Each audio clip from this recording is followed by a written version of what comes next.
Good morning everyone, কেমন আছো সবাই? সকাল সকাল এসেছি ছাদে, তো ভাবলাম এই দৃশ্যটা তোমাদের সাথে একটু শেয়ার করি। ঘুম থেকে উঠেই দেখলাম আকাশের অবস্থা এরকম, তো ভাবলাম একবার যাই, যে একটা প্রাকৃতিক যে দৃশ্য আছে তো সেটা একটু অনুভব করে আসি, আর ভিডিওটা তোমাদেরও একটু শেয়ার করি।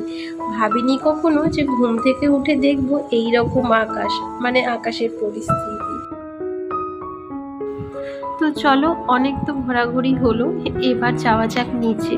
নিচে এসেই কাজকর্ম শুরু করে দিয়েছি অনেকক্ষণই, কিন্তু তারপরে ভাবলাম যে ভিডিওই তো শ্যুট করিনি, এখন ছেলেকে স্কুল পাঠিয়ে তারপরে ভিডিওটা আবার শ্যুট করছি। আর এক গাদা বাসন মাজতে মাজতে আমার হাতটা গেল ক্ষয়ে বন্ধুরা। সারাদিন খাই না খাই সিঙ্কে যে এত বাসন কোথা থেকে আসে তার নেই ঠিক। সকালের ধরো ব্রেকফাস্ট বানালাম, এক চারটি বাসন, আবার দুপুরের রান্নার এক চারটি বাসন, রাতের খাবারের আবার এক চারটি বাসন, বাসন মাজতে মাজতেই সারাটা দিন আমার চলে যাচ্ছে জানো তো। তো যাই হোক, ঘরের কাজকর্ম করার লোক না থাকলে তো একা হাতেই করতে হবে। হ্যাঁ, অনেক বন্ধুরা আমাকে কমেন্ট করে বলো যে তুমি একটা হেল্পিং হ্যান্ড রাখতে পারো, একটা কাজের লোক রাখতে পারি, কিন্তু সেটা না আমি প্রথম রেখেছিলাম। আমার ছেলে যখন ছোট ছিল তখন আমি একটা কাজের মাসি রেখেছিলাম, কিন্তু এখন না বড় হতেও ছাড়িয়ে দিয়েছি। কারণ কি বলতো, ওদের কাজ না আমার ঠিক পছন্দ হয় না। কারণ কি বাসন কোসন সেভাবে পরিষ্কারও হয় না, আর নোংরা লেগে থাকে, তো সেই পরে আমাকে ধুতেই লাগে। তাই জন্য ভাবি যে নিজের ঘরের কাজ যাই যতই কষ্ট হোক না কেন নিজেই করা বেটার। তো এখানে দেখো, আজকে রান্নাঘরের এই সেলফটা একটু পরিষ্কার করব, কারণ অনেক দিন ধরেই ভাবছিলাম পরিষ্কার করব, কিন্তু একদমই সময় হয়ে উঠছিল না। তো সেই কারণে ভাবলাম কি না, হাতে একটু যেহেতু সময় আছে, আগে এই সেলফটা পরিষ্কার করে নিই। দূর থেকে দেখে কি মনে হচ্ছে পরিষ্কারই আছে, তাই না? কিন্তু তা নয় বন্ধুরা, ছোট ছোট আরশোলা মাকড়সা যে কোথা থেকে এসে জ্বালা বুনছে আর নোংরা করছে, যে ঘর বাড়ির অবস্থা একদম খারাপ করে দিচ্ছে জানো তো। যতই আমি পরিষ্কার করি না কেন 2 দিন ছাড়া করে, সেই আরশোলা ছোট ছোট মাকড়সা জ্বালা বুনে ঘরের 12টা একদম বাজিয়ে দিচ্ছে। কাজের প্রেশারের জন্য এখন না ঠিকঠাক ভিডিও আমি শ্যুট করতে পারছি না জানো তো। যেহেতু আমি একটা ক্লাসে জয়েন করেছি, প্লাস একটা মেকআপ আর্টিস্টের কাজ আমি অলরেডি করতে শুরু করে দিয়েছি, তো সেই কারণে না আমি কোনো রকম ভিডিও এখন ঠিকঠাকভাবে শ্যুট করতে পারছি না জানো তো।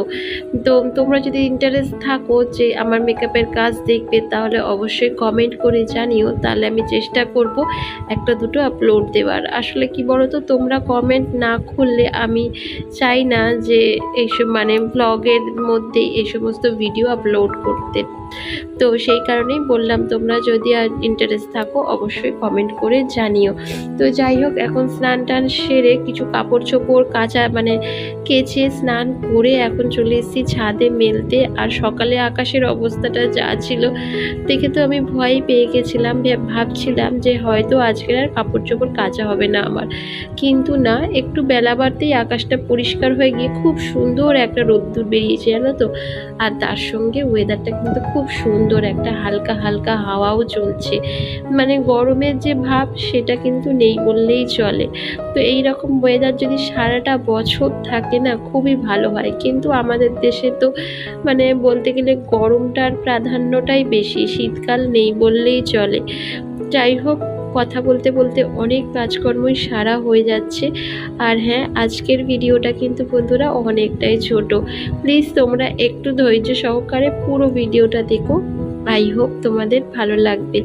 আর আমার ভিডিওর কোনো অংশ যদি তোমাদের একটুও ভালো লাগে, তাহলে একটা লাইক শেয়ার অ্যান্ড কমেন্ট করে আমার এই ছোট্ট চ্যানেলটাকে একটু এগিয়ে নিয়ে যেতে সাহায্য করো। আর এখন বাজে বিকেল 6টা, বিকেল না, সন্ধেই বলতে পারো, সন্ধে 6টা। তো ওপরে সন্ধে দিতে এসেছিলাম, আবারও আকাশটা দেখলাম যে অন্ধকার করেছে। সবসময় না এরকমই আকাশটা হয়ে রয়েছে, মাঝে মধ্যে রোদ্দুর উঠছে, আবারও অন্ধকার করে যাচ্ছে।